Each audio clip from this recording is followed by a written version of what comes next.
Well, today I am presenting suicide amongst college students, and I'll be comparing suicide amongst college students in China and in the United States. What is suicide? Suicide is usually perceived as one event in which a person takes their own life, but actually it's a sequence of events that leads to that one event where the person does take their life.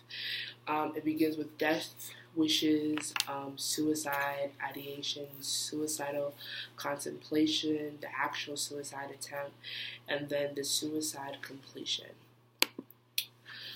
Let's discuss the suicide rates amongst college students in the United States.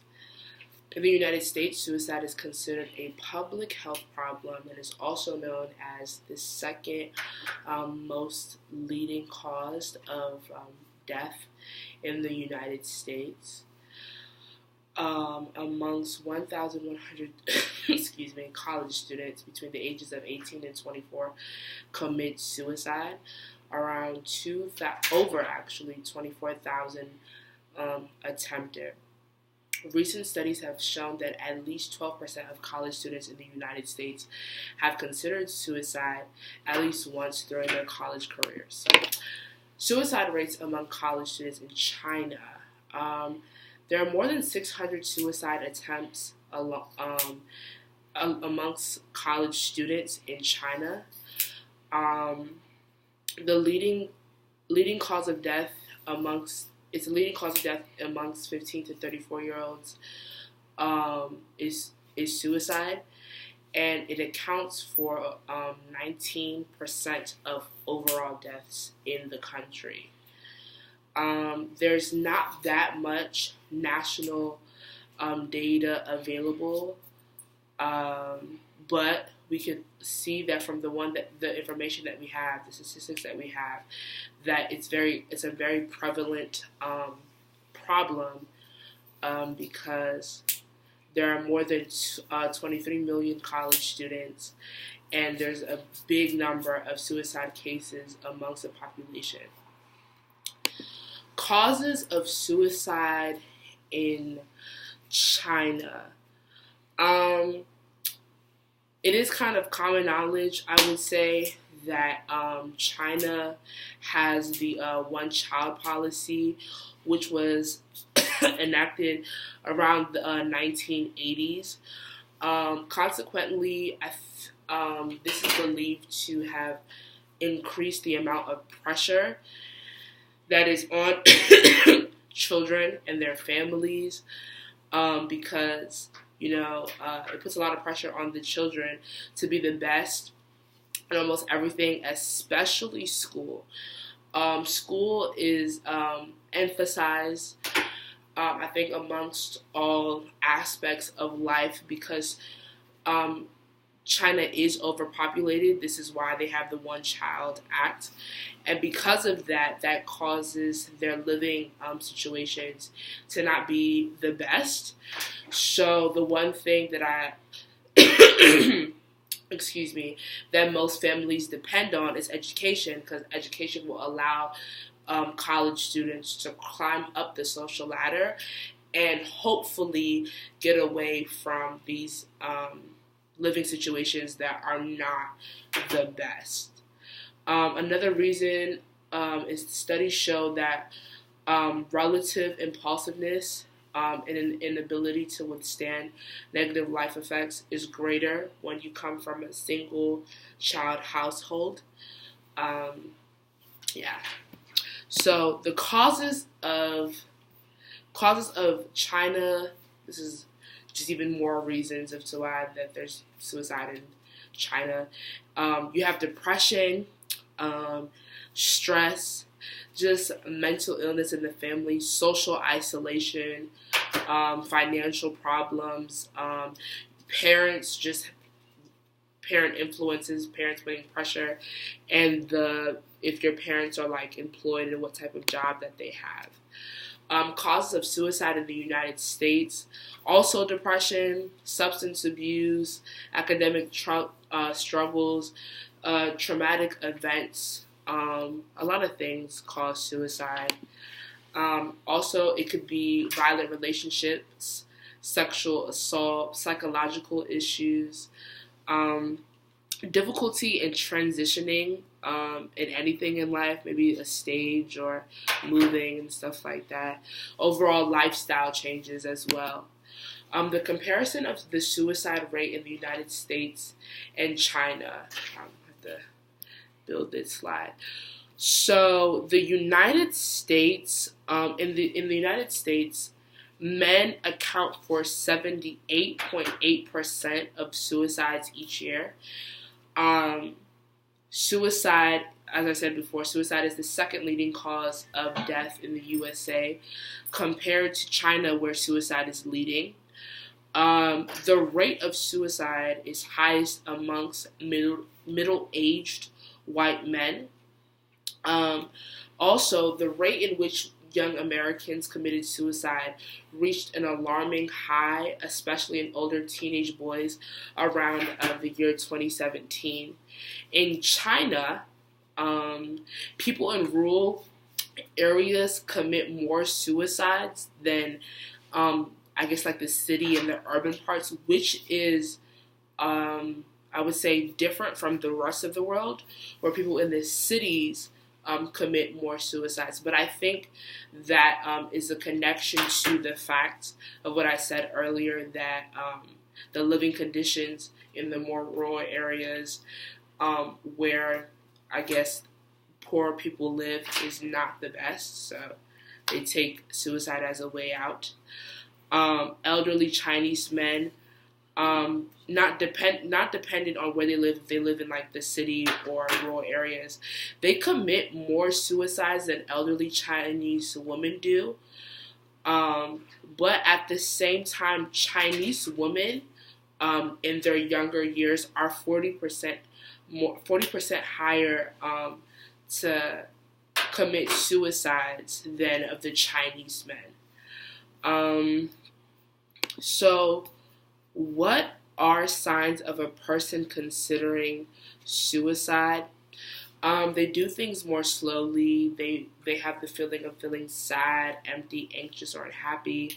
Sometimes they feel hopeless, pessimistic. They lose interest in their hobbies or other activities that they normally enjoy. They start frequently feeling annoyed, frustrated, or restless, even over little issues. Sometimes you can notice changes in their weight or their appetite.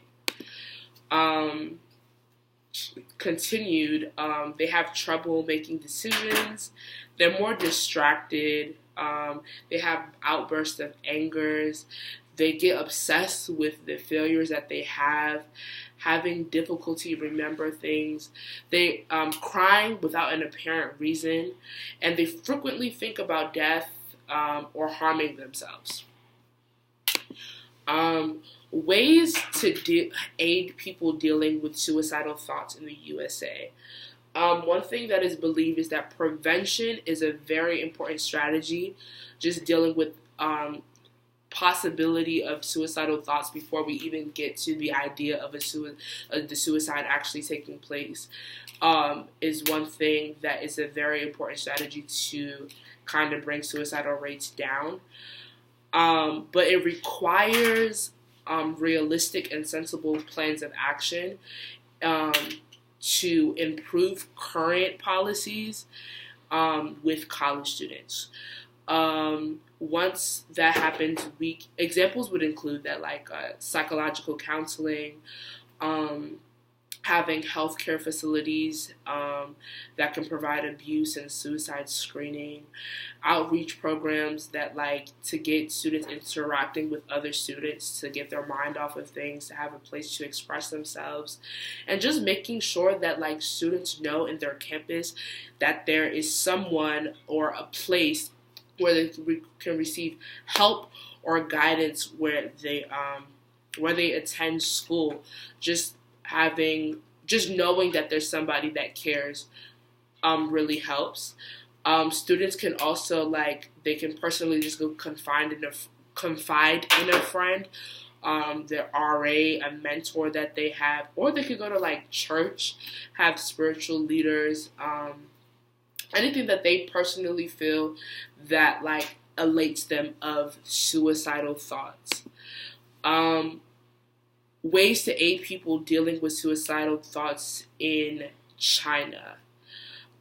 Stated before, prevention, dealing with the possibility of suicidal thoughts would always be better than to having to deal with the suicidal thoughts. However, in order for prevention plans to happen, there has to be a certain level of people taking it seriously. And unfortunately in China, though, like, it's a very prevalent thing in the community of people like committing suicide, there's not a really high regard of this issue. It comes from, I think, it's a very politically sensitive issue in China. So it's kind of sort of like a taboo to talk about it and discuss it. I believe, though, that once government and socially in China, they believe that it's no longer a taboo, then I believe that people can really get the help that they need, and they could be aided. And they could be aided with the same things that we talked about that could like happen in the USA. There could be health care facilities. There could be outreach programs. There could be just even simple campaigns that are just posted around the streets of China so that students can get the help that they need and just have a support system even prior to like starting college and before stress takes over. In conclusion, based on my research, one thing that I've noticed is that culture shapes the perception of important issues in government, in society. A prime example of that is just something that I brought up earlier, is that China views the discussion of suicide as a taboo. It's even seen, they didn't start taking statistics on like suicide until like later in the 1980s, and even with that, research and studies are kind of pushed only through the government. So there's not, even though there's information now, it's kind of like filtered through the government. So the government allows you to see what they want to see, and I feel like that since society shapes the culture of it, once we get over it being a taboo, more people can get help. And this is compared to the USA, even though our rates are not as, I would say, they're not better than China's, I would say, in a larger scheme of things. I feel like the USA still, they have gotten over the taboo themselves in recent years and are doing more campaigns and are pushing on college campuses for students to get help. So I believe that the more that we talk about it, the more that it becomes less of a taboo, the more that campaigns are pushed, and the more that people feel that there's help out there, that they have a gateway, somewhere to go out to express themselves, to get help, that suicide rates will decrease. So I believe that suicide rates have a direct correlation with the people and how we deal with it. And that's basically it. Thank you.